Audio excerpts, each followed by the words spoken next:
Salut à tous, bienvenue sur JB Aubert.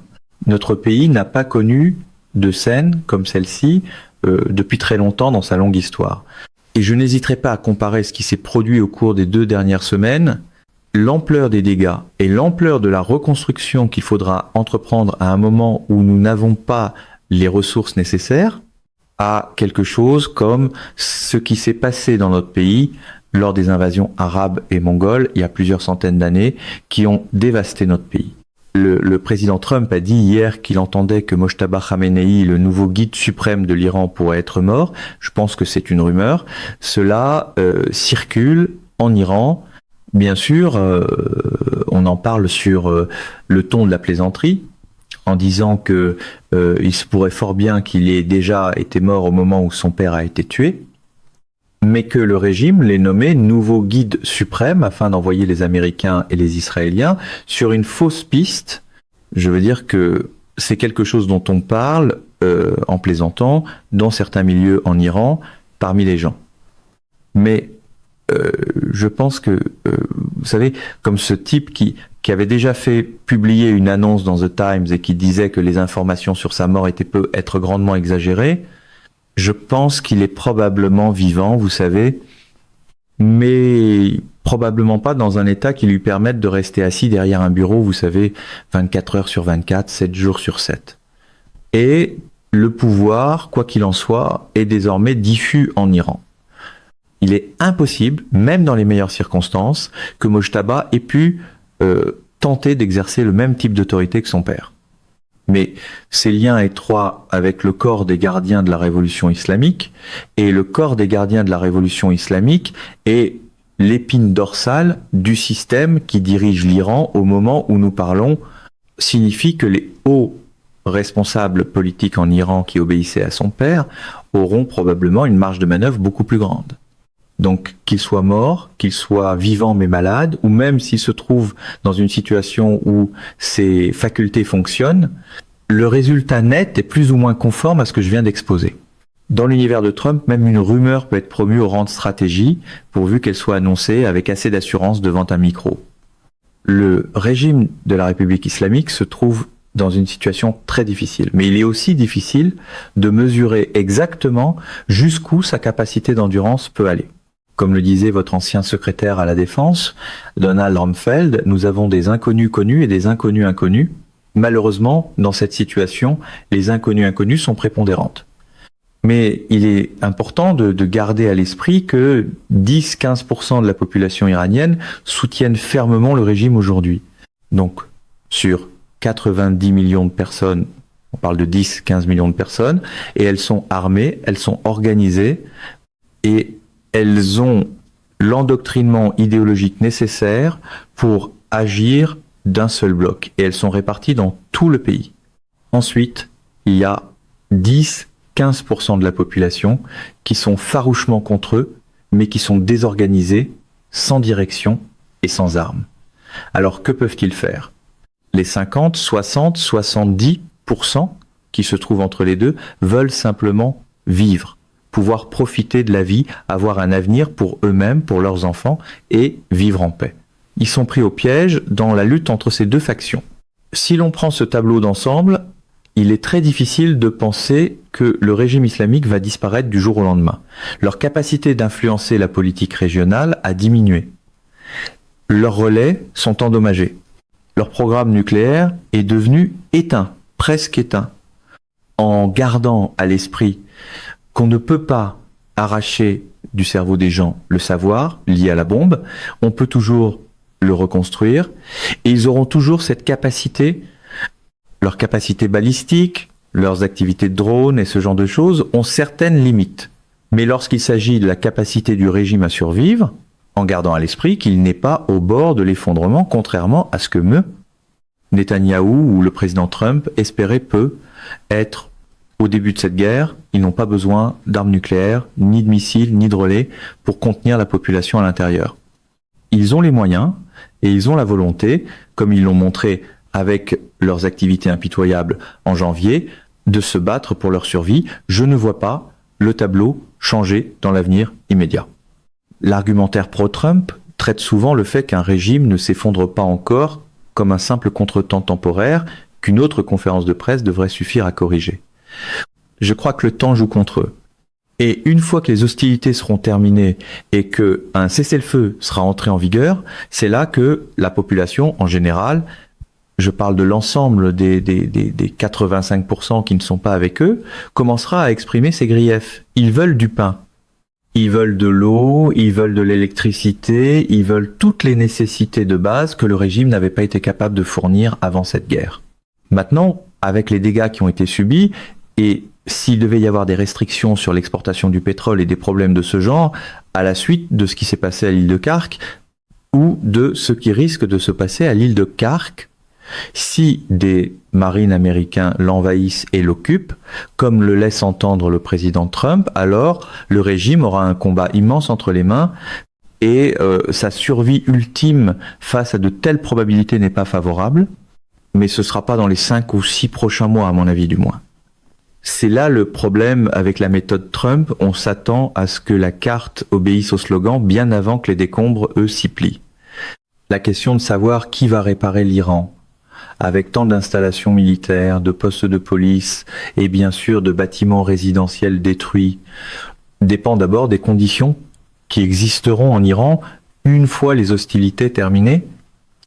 Si l'ordre public est maintenu, autrement dit, si à la fin de cet état de guerre actuel, l'État iranien reste maître de la rue, ce qui selon moi pourrait être le cas, et si un scénario comme celui qui s'est produit en Irak ou en Syrie est évité, alors il est possible qu'à la suite du changement qui se produira inévitablement dans la configuration des centres de pouvoir en Iran, il puisse y avoir une certaine forme de lien avec des institutions financières internationales, et même que certaines parties intéressées aux États-Unis veuillent entrer sur le marché iranien, apporter des capitaux et aider à reconstruire, à condition de savoir qu'elle traite avec une forme de gouvernement capable de maintenir l'ordre public, de garder la situation stable et de ne pas être provocateur sur la scène internationale.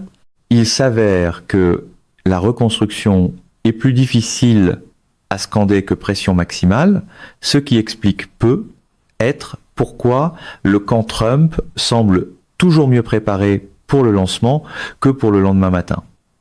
Plus de morts à l'Amérique.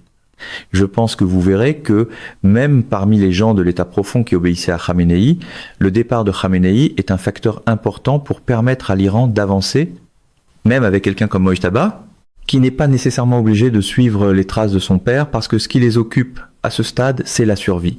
Et leur survie implique de devoir changer de direction dans certains domaines clés. L'un d'eux est cette hostilité continue envers les États-Unis.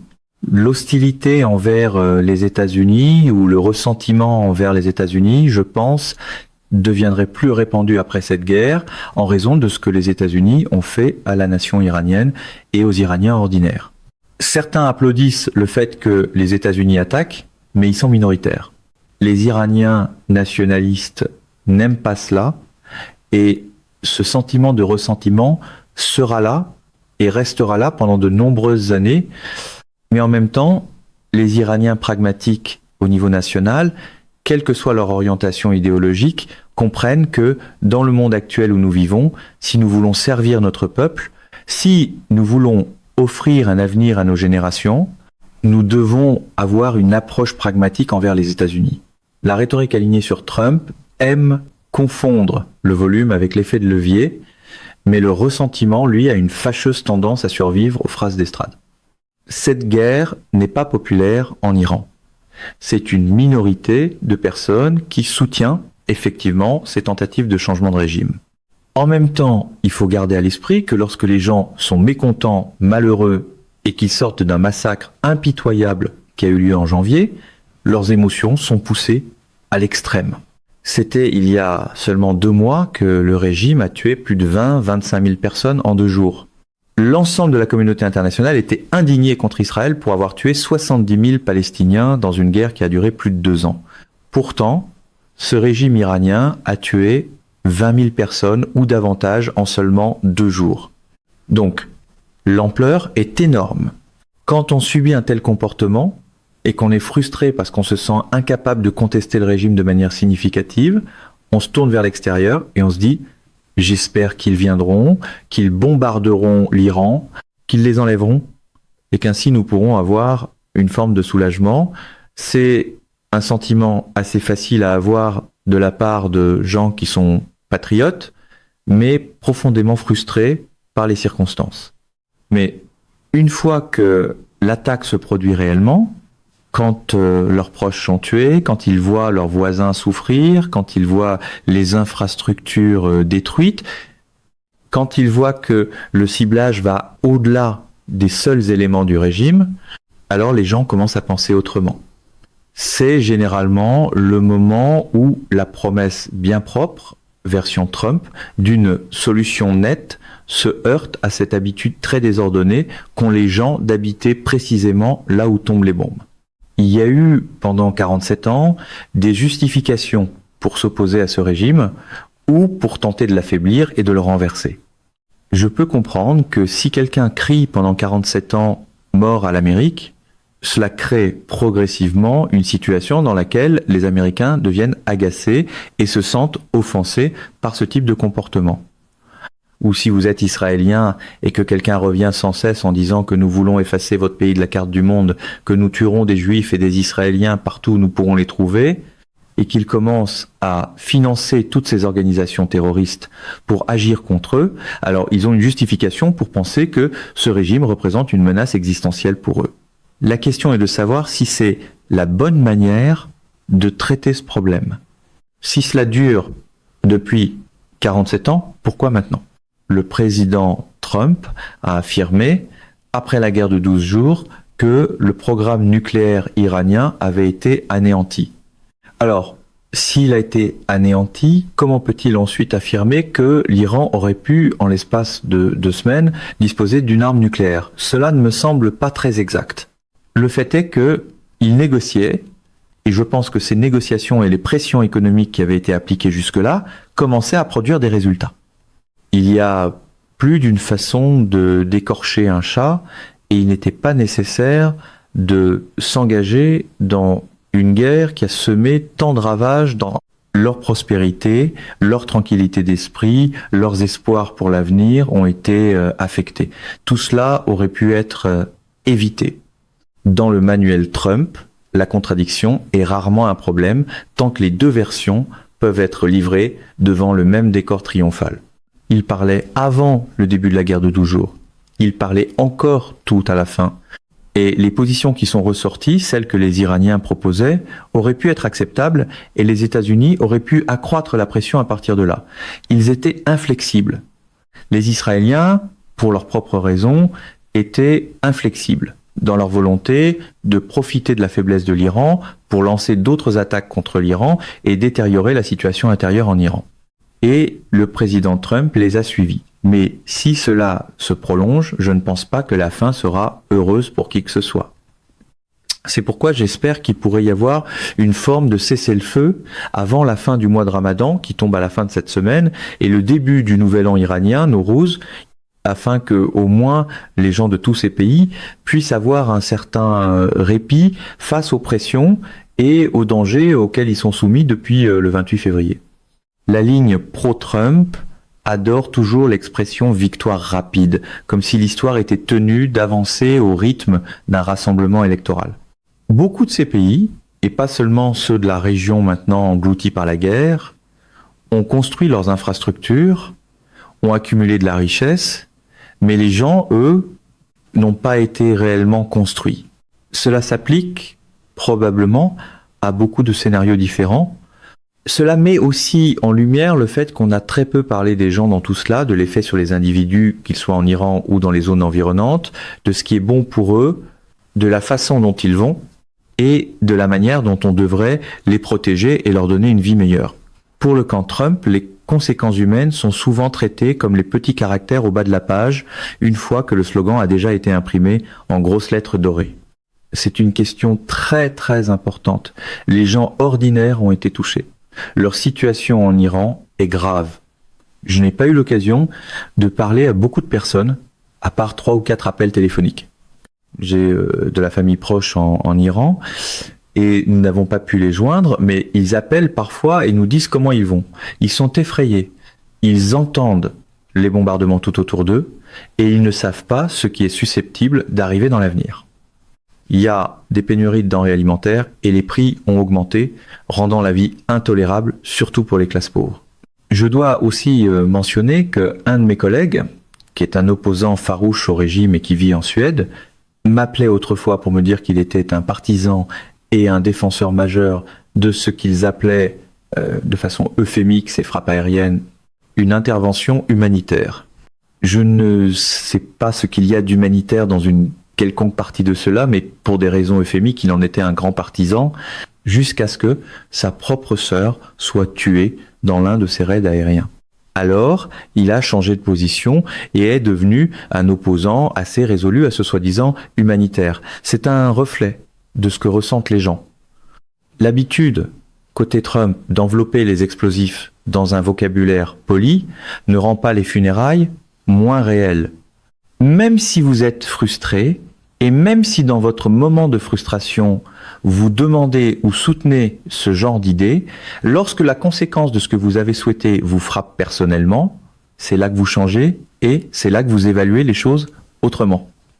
Les gens du Golfe, depuis 47 ans, depuis l'instauration du régime islamique, ont prospéré et ont vécu dans la paix et la tranquillité pendant que leurs voisins en Iran, en Irak, en Syrie et en Afghanistan souffraient. Ils n'avaient jamais connu ce genre d'expérience et tout à coup, au beau milieu de quelque chose qui n'a rien à voir avec eux, alors même que leurs gouvernements ont activement tenté d'éviter le début de ce conflit, ils voient leur tranquillité d'esprit et leur paix détruite. Regardez un endroit comme Dubaï ou les Émirats arabes unis en général, regardez l'industrie touristique, le nombre d'étrangers qui vivent à Dubaï. Pensez-vous que cette industrie touristique va continuer à être ce qu'elle était dès le lendemain de la fin de ce conflit? C'est un intérêt commercial énorme à Dubaï. Toutes ces choses sont touchées de part en part. Regardez le Qatar, incapable d'exporter son gaz. Les Saoudiens, les Omanais, qui ont aidé l'Irak en agissant de bonne volonté comme médiateurs, ont vu leur port d'exportation pétrolière à Salalah être attaqué et gravement endommagé. Donc, toutes ces choses sont nouvelles pour eux. L'Iran avait déjà traversé la guerre de 8 ans avec l'Irak. Cette génération actuelle ne s'en souvient pas, mais le pays dans son ensemble, oui. Des gens comme moi, qui avons vécu ces expériences, le comprennent. Mais c'est une chose dévastatrice. C'est un pas en arrière et nous devons en sortir. C'est précisément là que la géopolitique version Trump paraît particulièrement mince, très à l'aise avec la disruption, étrangement silencieuse dès qu'il faut réparer. La perturbation du transport maritime dans le détroit d'Ormuz a été dévastatrice pour l'approvisionnement en pétrole, ainsi que pour le prix du pétrole et du gaz. La question de savoir à quel point l'Iran pourrait devenir encore plus dangereux si cette guerre se poursuit doit être pesée avec prudence. Il y a eu une importante attaque informatique contre une entreprise de fourniture médicale aux États-Unis, avec certains rapports selon lesquels cela aurait eu un effet en chaîne réel sur les hôpitaux et les soins aux patients dans certaines régions des États-Unis. Cela n'a pas vraiment été confirmé, mais le fait est que c'était une attaque assez importante et qu'un groupe iranien en a revendiqué la responsabilité. Il y a aussi la peur de cellules dormantes et de ce qu'elles pourraient faire. Je n'accorde pas trop d'importance à ces choses à long terme. Évidemment, des actes de terrorisme commis par des loups solitaires ou par des individus pourraient se produire. Ils ont déjà menacé d'adopter ce type de comportement dans le passé, mais jamais, en tant que politique d'État, ils n'ont, par exemple, tenté de tuer des juifs dans les rues d'Europe et dans les rues des États-Unis, des choses comme ça. Mais il se peut que vous trouviez une personne dérangée qui agirait sous ce prétexte, à cause de ces expériences. Ils ne sont pas réellement en position non plus de mener la guerre, ils ont un arsenal limité. Ils ne peuvent pas égaler les ressources des États-Unis ou d'Israël. Mais c'est pour cela qu'ils ont attaqué tous ces pays de la région, parce qu'ils espèrent qu'en raison des dommages, en raison du fait que les exportations de pétrole par le détroit ont été entravées, cela aboutira à des pressions telles que le président Trump voudra proclamer une victoire rapide pendant qu'il est encore en avance, avant d'endommager davantage les marchés boursiers et différents pays qui l'ont déjà été, et avant que le prix à la pompe ne dépasse des niveaux jugés acceptables pour les gens, en pensant qu'il y a des élections de mi-mandat qui approchent, ce genre de choses, qui relèvent de considérations intérieures américaines. C'est la formule pro-Trump bien connue, mesurer la guerre à l'aune du prochain titre, de la prochaine secousse sur les marchés et du prochain calendrier électoral, puis appeler cela du sens d'État. Mais les Iraniens, je ne pense pas qu'ils auraient intérêt à vouloir se lancer dans ce genre de choses, parce qu'ils sont trop préoccupés par des questions liées à leur propre survie à l'intérieur du pays. Il y aura peu. Être des loups solitaires qui voudront commettre des actes de vengeance et des choses comme ça. Je pense que les cyberattaques parrainées par l'État ou des choses de ce genre disparaîtront probablement une fois qu'un cessez-le-feu aura été établi, parce que si un cessez-le-feu est mis en place et que un cessez-le-feu est ce que veut le régime iranien, à mon avis, je pense pas qu'il voudrait faire quoi que ce soit pour compromettre sa poursuite. L'opposition en Iran a été réprimée. Le fils, apparemment assez populaire du défunt Shah, Reza Pahlavi, ne peut pas retourner en Iran et il y a eu beaucoup de divisions parmi les membres de l'opposition à l'étranger. Malgré cela, je crois qu'il existe des Iraniens capables de se rassembler et d'amener réellement l'Iran vers une situation meilleure lorsque la poussière retombera ici, en supposant que Mojtaba ne sera pas une solution de long terme pour la direction de l'Iran.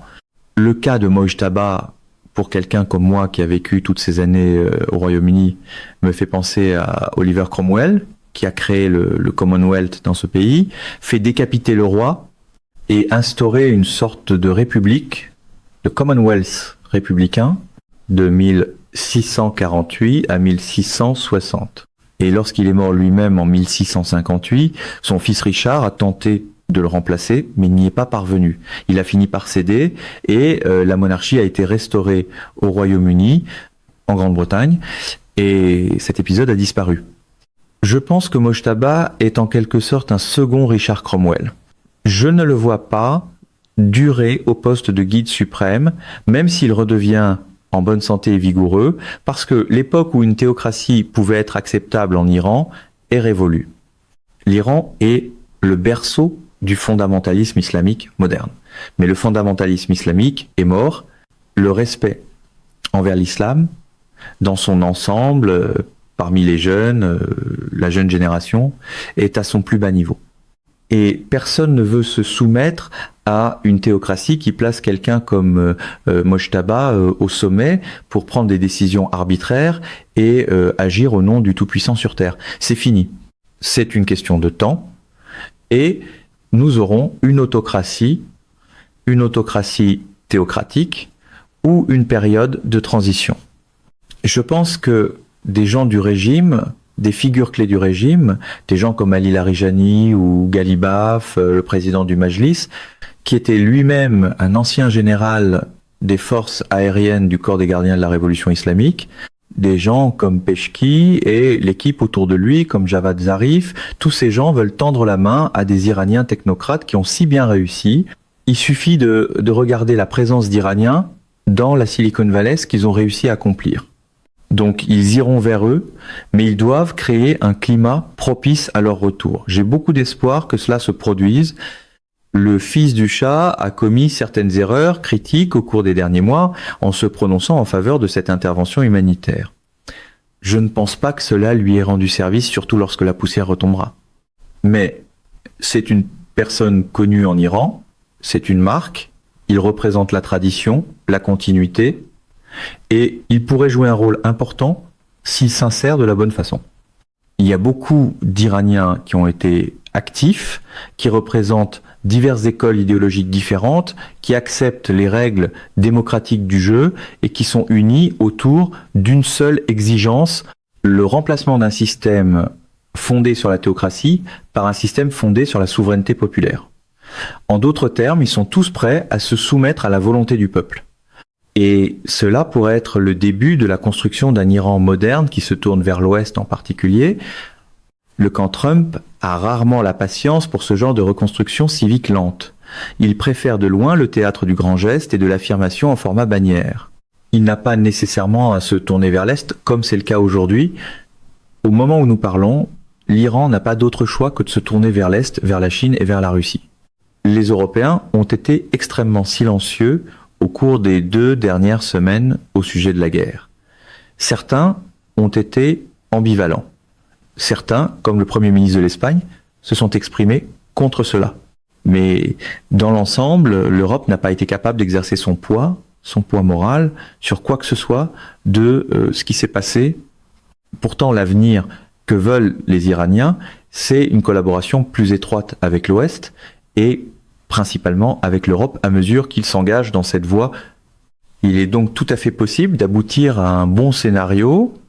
En même temps, si l'on n'y prend pas garde, si le président Trump ne met pas fin à cette affaire plus tôt que tard, alors la possibilité que l'Iran suive la voie de la Syrie avec une guerre civile, avec des troubles internes ayant de graves conséquences non seulement pour l'Iran mais aussi pour la région, avec des millions de personnes tentant de fuir vers l'Europe comme réfugiés, avec d'autres essayant possiblement de se diriger vers les États du Golfe, ce qu'aucun des pays du Golfe ne souhaite, et avec une instabilité générale dans la région, où les différents groupes sectaires et groupes ethniques essaieraient de tirer le maximum d'une mauvaise situation pour eux-mêmes. Toutes ces choses pourraient survenir et offrir un tableau très très laid qui ressemble à ce commentaire antérieur que j'ai fait au sujet de la désunion et des bouleversements qui existaient lorsque les Mongols et les Arabes ont attaqué. Voilà ce qui arrive lorsqu'un conflit est vendu dans un emballage version Trump. La publicité est courte, les conséquences, elles, insistent pour durer tout un long métrage. Ce sont les scénarios qu'il faut consciemment éviter. Mais je pense qu'il y a suffisamment d'Iraniens, des Iraniens réfléchis, des Iraniens patriotes qui veulent travailler ensemble malgré toutes les différences qu'ils ont pu avoir dans le passé afin d'essayer d'offrir un avenir meilleur à la nation et à nos prochaines générations. Et cet avenir exigera plus que l'habitude trumpienne de prendre une entrée dramatique pour une solution durable. Mesdames et messieurs, notre émission d'aujourd'hui s'arrête ici. Nous vous invitons à partager votre avis personnel dans la section des commentaires ci-dessous. JB Aubert vous salue et vous donne rendez-vous très bientôt.